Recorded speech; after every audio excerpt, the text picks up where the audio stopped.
Pangarap ko talaga maging performer. Iniisip ko palang hindi ko na siya magawa.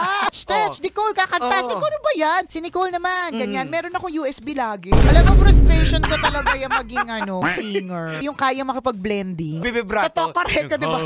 Yan, ganon. Ang luma nung vibrato mo. Paano ulit?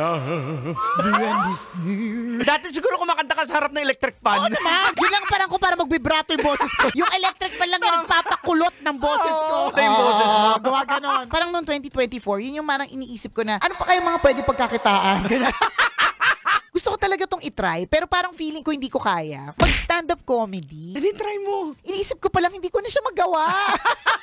Ay, sabi ni Lord, hindi na.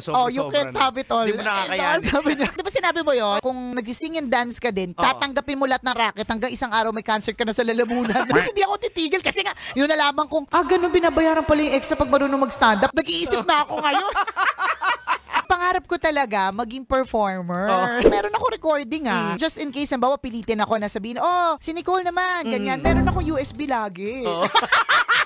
Ready? Na naka-ready. Pangarap ko talagang kantayin yung Rhythm of the Night. Lagi ko siyang dala pag hosting. Ay, ganun Magkakasama yan. Mahal kita kasi, Rhythm of the Night, tsaka Buttercup. Parang yung tatlo sa isang USB. So kapag kalimbawa, parang si Nicole naman, stretch, Nicole, kakanta. Siguro ba yan? Sasabihin ko din sa assistant ko, isa lang mo na yung USB, diba? Dala naman natin, diba?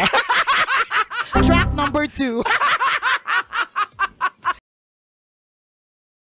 Wow! Enjoy na enjoy sa mga videos namin. Nako, Marami pa niyan dito, kabisyo. Kaya para mas feel good ka, I-like mo ng video na to. At mag-subscribe na sa aming YouTube channel! Don't forget to click the notification bell para lagi kang updated sa amin.